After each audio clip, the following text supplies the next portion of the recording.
morning. Welcome to Financial Fitness. I'm your host, Philip Board, and my co-host, Mia Medina. All right. And we have a guest here today. So I've known this gentleman for over 10 years, and took me a long time to recruit him. I'm not saying it was a battle, but it was certainly a negotiation. But I'm super happy to have Tyler Shumaker join our firm. And we're going to hear from him today about why he chose us and how that came about. So, Tyler. Well, good morning to everybody, and thanks for having me today. Well, welcome. So we're going to take this episode to introduce you a little bit. I can say that Mia and I have known you for 10 years now, but you were in a different capacity than you are now for a different area of the industry. So I want to go back a little bit further. How did you get to there? You know, after college, I had the honor. I worked a bit in the mortgage industry and then in public service, public education for a while. And then when I got into real estate, got really interested in helping people, with big purchases and big investments. And that really led me to working for a medium-sized broker-dealer where I started right at the bottom as a lowly associate and was able to climb the corporate ladder and just continue to, help people and, learn more about products that help people. So that's when we met initially, and when I had the privilege of meeting you as well, Mia. And, it just continued, really loved, my time in that capacity.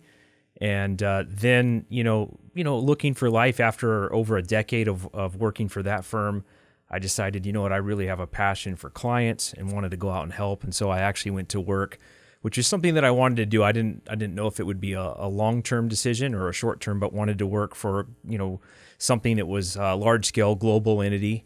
So then went to work for a very, very, very large firm. And that was great, learned a lot, but it all has led me to where I am today, which is I think I have an understanding of the industry in general, and in particular, how to help people within this industry. I mean, it's a people business at the end of the day, and it's highly confusing. And so that's really, I think, what is our friendship continued to grow and blossom.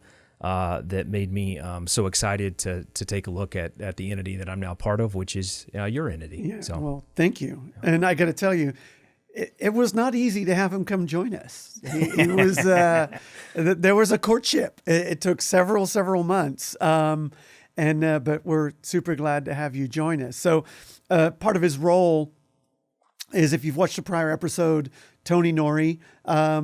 Tony is retiring from the business, and we've taken over all of his clients. And for Mia and I just to handle all the clients we had, plus new clients, it was a bit much. So along came Tyler to work alongside Kurt in taking care of those clients. So those of you that are clients that are listening to this, that's the evolution of it. But we've brought Tyler in as a bit of a hybrid position, both in terms of helping clients reach their financial goals and keep them safe and secure financially, and also help them grow. That's all of what we do in a tax efficient manner, right? But also to help grow the business from an admin side, part of the C-suite, if you will, right? So what was the funnest thing you did when you worked at the medium-sized broker-dealer? I feel like it's like Harry Potter. He who shall remain nameless, is because it's like, can we say the name? We could say the name because it's the broker-dealer we work for, right? But to be agnostic, what was the funnest thing you did in your tenure, in that 10 years there? I had a blast when I worked there. It was close to, essentially 12 years, but probably, it's hard to pick just one. But I really enjoyed the conferences a lot. Yeah. And had the privilege of doing, fun speaking on stage and also delivering serious keynotes at times as well. Yeah. And I think that the interaction, because it was very much like a college symposium, the way that the conferences were ran. Yeah. at that particular entity. And so I would say that it's really hard to pick just one, and built great relationships, so many friends still that are there. But if I had to pick one, I would say it was the overall conference structure and the exchanging of ideas and building relationships in person. We build so many relationships digitally now, but I think the strength, and I just learned so much, was from the foundation of those meetings. And I know we all spent time at those meetings together over the years, and you can attest to probably how special they are. But Indeed. I've obviously been to a number more than you have, Mia. And so, I've developed friends, peers within the industry in different areas of the industry as well. So both on the advising side, and then further up on the national accounts level, right? And certainly it really is a great exchange of ideas, and the way they structure it, where there's lots of time to spend mixing and mingling without you've got to be at this, you've got to be at that. So there's some of that. But where it's a more formalized learning setting, but there's such large amounts of time that they give us to just chat. And I know you guys send me to conferences, and I think what was the joke in the office? Was it send me to a conference and look out? You come up with a lot of ideas. That's what's great about them.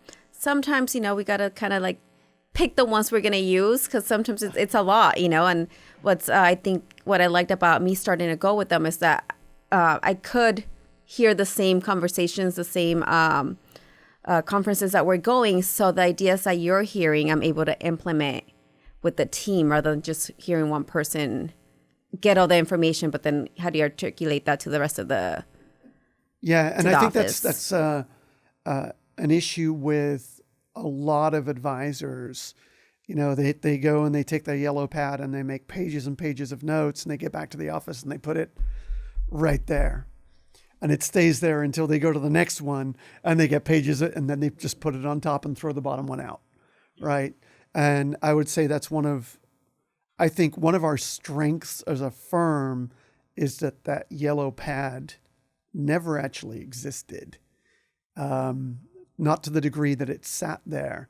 There'd always be something that we'd implement. I think Hang on, there's got to be a reason you're still with me after 20-something years, right? Well, I remember when you would go to the conferences and you would share, I think it was like, we were using Evernote at the time. So like as I'm working, I could go in there and like keep it, like follow along with all the notes that you're doing. And sometimes it was really fun, because it's like, okay, he wants to do this. Rachel, where do we start? And it makes us be more proactive about it. So a lot of the times, some things were already started before you even got back to the office. Let me explain what that is. So Evernote's a piece of software where we could all log in, right? So I'd go to these conferences and I'd be pounding on the keyboard, right? But I'm saying, I want to meet with this person. I want to know this. And so in real time, so it was Mia, Rachel, some other ladies that worked for us at the time, they'd be on it. Yeah. And so I'd have appointments with product companies. We'd already be further down the road. So the yellow pad never existed in the office. So that helps understand why we move forward at the speed we do. Yeah. And I found it, many reasons why I wanted to be part of this organization, starting with the people. But I've always been impressed in the other role that I sat in, and then now as a friend, and then moving into being part of the entity, being a key part of the entity, is that there was that desire to implement. Because you're right, it could easily get dusty. And what I think the beauty back to those, and again, there were so many great things about what I used to do. And so it's hard to just pick one, and I had a lot of discretion at times to be creative and all these great things. But what I think that you and Mia do, and the team does phenomenally well, and is that you actually do implement, right? You look for those themes, and that was always the key. In fact, at one point I had done a little research to try to tick and tie those themes together, because a lot of good ideas are just resaid over and over again, right? But a little bit different. But sometimes it's not, the timing isn't right for certain offices or for certain individuals, and then other times it is. but I think the themes are, some of them are everlasting. And, I know that one-on-one, that both of you and the team have done such a good job on implementing them. So I'm excited for that because, when I was at the larger organization, it was very rigid, Yeah. And so I think the beauty is, and at the end of the day, the beauty is all about that being able to pick and choose and that custom tailoring. It all leads back to that client experience. And at the end of the day, that's what we're here to create, is advisors that lead with the heart, that are doing anything and everything to make that client experience the best that it can possibly be, and that they understand it. So I'm just so excited to be part of it. No, it's we're excited to have you, and I think as fast as we have been moving, I think it's going to get faster. And I know you and I are already noticing that already, and there's a term out there, and it's growing pains. We don't use that. We learn it. It's opportunities. What was it? Opportunities for better solutions. Opportunities for better solutions. Yep. Is what that is. So we're going through a lot of that, and what's interesting is that we talk about that, but most independent financial advisors aren't even anywhere near the level of problem solving or solution creativity that we have as a brain trust. And I think that's where, especially, you look at the people in the office that we have, and just the three of us here, in addition to that, it is really one big brain trust, and the gas pedal's just getting pressed. And I think you summed it up you put it something like, other top producers in the firm are tapped out, and they're like they're the horse pulling their cart. Yeah. They can't put any more weight on that cart. Yeah. Whereas we're like a high-speed train, and we haven't even left the station with all the stuff that we've built in place. I almost want to ask, this might be loaded.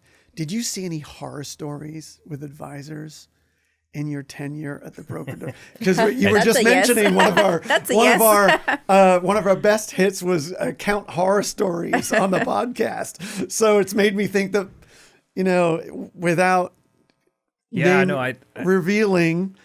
I think I'll word that carefully. But no, without putting you on the spot. I think there are definitely, and my experience is, I've highlighted just a couple, but I've had other experiences with independent contractors as well, and whether that's being one or helping others grow in that capacity. And so I think that, it kind of goes back to some of the themes we've already touched on, but a lot of them are really good at one element, and that's why they're drawn, into that particular role. And it could be investment services, it could be, mortgage lending, it's kind of a sister industry, real estate.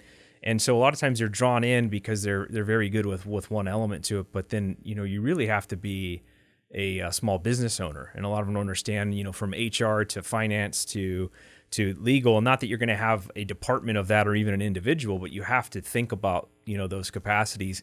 And so I think that, again, the people that needed probably the most solutions sometimes are stuck in one spot and unwilling to move on. And then the other part, I think, is, this industry, and one of the reasons why one-on-one, is now my new home, is that the industry is moving fast. I mean, if you just look at the regulations this year, the tax codes, all the fun stuff out of Washington, D.C., and really we have an obligation to be up to date on that and providing the best advice. So the advice that you gave to a client 5 years ago is very different today. Even last year to this year is going to be very different in certain capacities. So I think that's the part where, to answer the long-winded answer to that question is some of those people, if they're stuck 10 years ago and then unwilling to move, I think that was probably the biggest obstacle. So again, depending on my capacity, whether it was as a friend, was it as someone providing support out of like the corporate entity that they're affiliated with,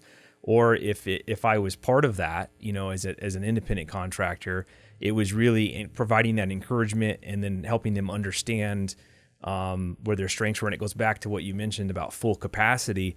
The other issues, a lot of them run it. Once you get to full capacity, there's nothing more you can do. And then you're at a breaking point, and then you're not providing the best experience to the client. Whereas, again, to point back to us here at One-on-One, is we're that train that's really not even really left the station yet. So it's just, so that's how I would word it. And I saw a lot of phenomenal ideas and a lot of people who run phenomenal businesses and a lot of people who mentored and inspired me. But those that didn't, I think they were usually caught in one of those ruts that I've highlighted. Yeah, no, I can see that. Thanks for sharing. I know where we teach.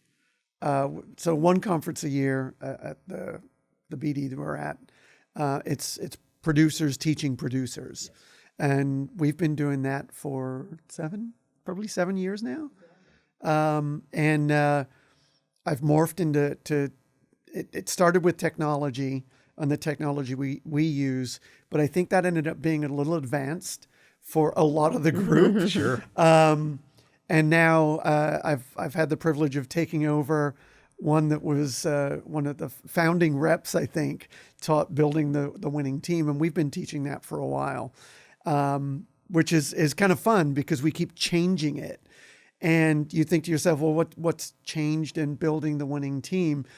And going back to your point about some people weren't ready to hear it yet. So every year we mix up that same presentation because said a different way, the same ears might hear it differently. Yeah. Right. And we've seen a couple of advisors now that have, it's actually pretty cool. I go to these meetings now and an advisor will come up to me and go, hey, I hired my first assistant and I got a winner and they're starting to like, oh yeah, we've grown so much. And there's one particular advisor that comes to mind. He had an opportunity to take over his dad's business. And he looked at joining us, but he couldn't afford to give up just even a few points at the time. And he's taken some of the resources that we've had and offered and he's ran with it. And he went from, to quote him, I think he was paying his mortgage out of his 401k and he was not 59 and a half. So, paying a penalty for it. And then a couple of years later, here he is at the Top Producer Conference. And he introduced me to his wife, and I'm like, whoa, easy. Yeah. I'm like, I mean, I like you, but... Yeah, this is that guy I've been telling you about, right? Yeah. You're like, whoa, yeah. This is the guy at the conference I was at for a week. Just he and I... No, I'm teasing. Yeah. It was a huge compliment. But it was, you can see that he's really thrilled to take the information we've had and implement it. Not to pivot too much, but how do you think our ability to help clients and our flexibility in product choice is going to impact or help you as an advisor advise, as it were? Yeah, the framework, at One-on-One, through the broker-dealer affiliation that we have is I think really, magical because I've seen now both sides of it. Yeah. I've seen the giant institution, that is really ran by, probably, legal and compliance and those sorts. And so at the end of the day, it's so fixated on that you're not looking at the person across the kitchen table when you're doing home visits or that come into the office across the desk, and you're not creating that custom tailored experience. So I think the flexibility within the product lines and then the availability within each product line that we have is really what allows us to do the best job possible, for our clients.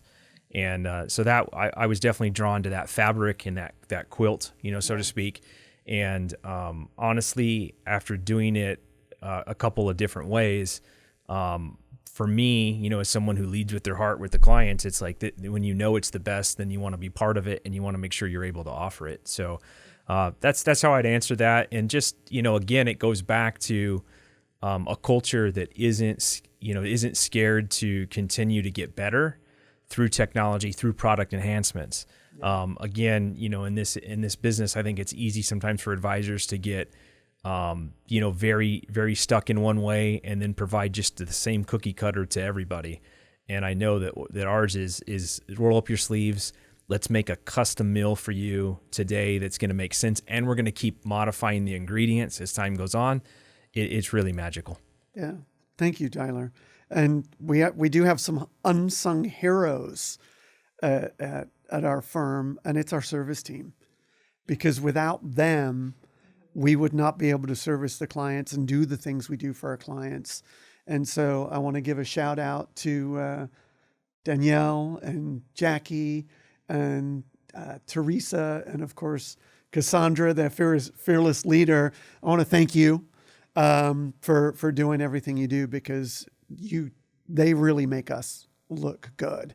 So with that, I want to thank you for coming out today. Yeah, and giving us a little bit of insight about why you joined us and what you're excited for, and hopefully the viewers out there, listeners, are some of your clients or future clients, and looking forward to meeting and speaking to you guys in person. So thank you for coming out. Yeah, my pleasure. It's been such just an honor to talk today, and hopefully, what I said is valuable, and my experiences can help, hopefully help others that are out there listening. So, and with that, I just appreciate both of your time today, and hopefully you'll have me back again sometime. Yeah, so. maybe. Perfect. Thank you.